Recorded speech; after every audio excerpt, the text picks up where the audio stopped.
Every good story needs a good protagonist, and ours just so happens to be Italian filmmaker Luigi Cozzi, who is probably most well known for making Star Crash and Paganini horror. After seeing the success of the 1976 Dino De Laurentiis King Kong remake, Cozzi realized that there was a market for giant monster movies in his home country of Italy. Instead of making his own kaiju film from scratch, he decided to try and distribute a pre-existing film.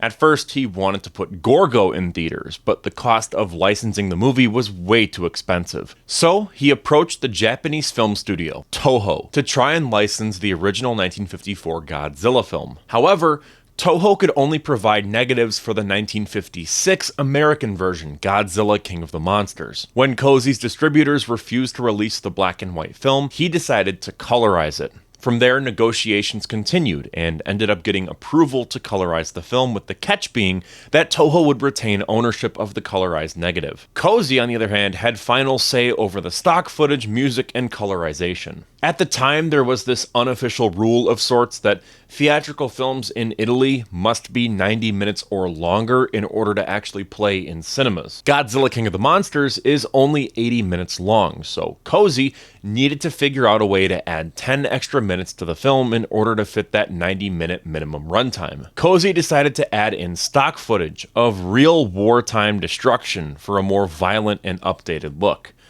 Yes, real footage from World War II is in this official version of Godzilla. Additional footage came from films like The Day the Earth Caught Fire, and The Train, and The Beast from 20,000 Fathoms, and even Godzilla Raids Again. For the sake of marketing and advertising, Cozzi coined the term Spectrorama 70, which referred to the colorization process and the feeling of 70mm film. He then removed the soundtrack from the 1956 film and then replaced it with a new score and new sound effects. Vince Tempera composed additional score with his electric piano, adding a more modern touch, modern for the 70s. Cozzi then hired Enzo Nistri to paint a new poster, which was later featured on Fangoria's magazine cover. Armando Velcauda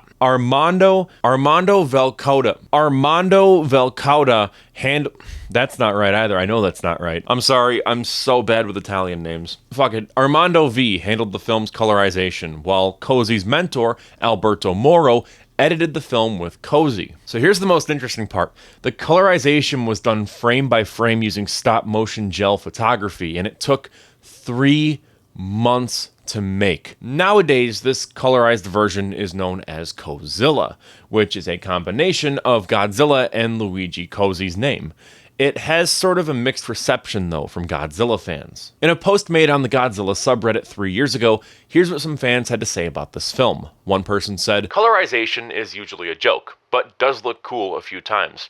Added real scenes are very effective at making you feel uncomfortable." Another stated, "It was an ambitious attempt to colorize the film, even if it didn't really work out.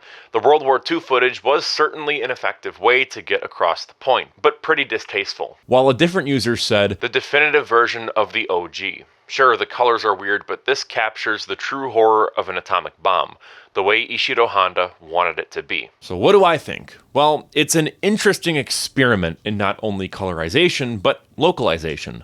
Plot-wise, this is just Godzilla King of the Monsters starring Raymond Burr. If you've seen that movie, then you know the plot. However, as a fan of Italian horror movies from the 70s, this feels aesthetically like one of those giallo movies from that time. The music, for example, is absolutely haunting. Akira Ifukube's score is timeless, and it's a score that you really couldn't just pigeonhole into the 1950s.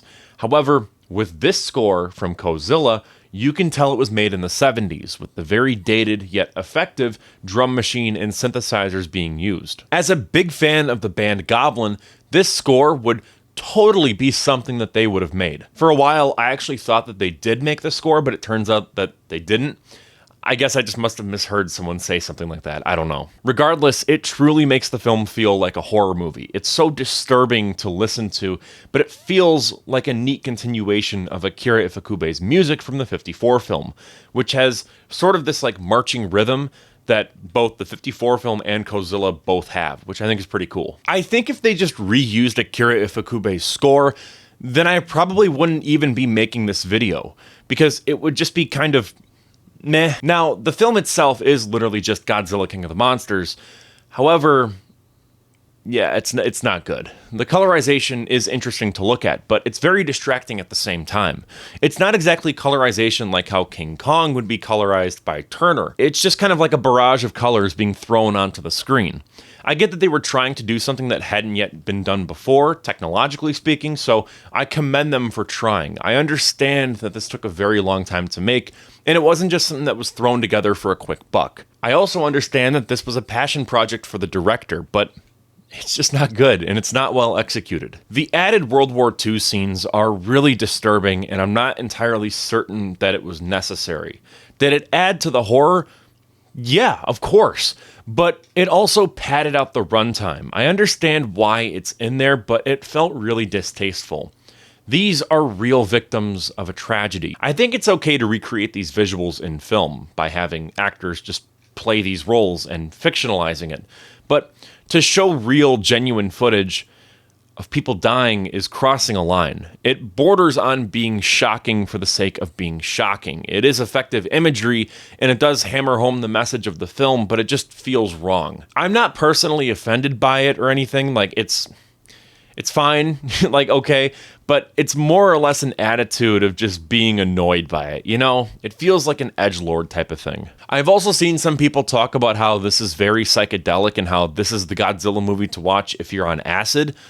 I would disagree. I feel like the people who say this aren't really well informed on psychedelics, because this would probably give you a really bad trip if you watched it while under the influence. The imagery and music is so horrifying and disturbing. Just because it's colorful and psychedelic in terms of its visual aesthetics doesn't mean that it should be viewed when someone is on psychedelics. In fact, I would advise against that. Regardless, Godzilla is a very interesting experiment in film colorization and localization, but it just doesn't seem all that interesting beyond just being Godzilla with a new score and a new color palette and some new scenes.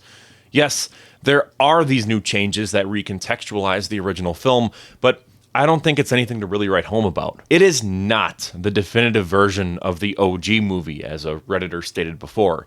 It's very flawed, but it's still an interesting experiment nonetheless, and I would love to see more foreign filmmakers try to make something like this in their own way for their own country. And with all that out of the way, I'm Cole McCormick, you're watching Firewood Media, and I just want to say thank you so much for all the support recently. I just started live streaming here on this very YouTube channel, and it's been so much fun interacting with all of you. I've been doing tier lists, I've been reacting to analog horror, so consider stopping by whenever there's a stream. Either way, I just want to say thank you so much for watching, and I will see you in the next one.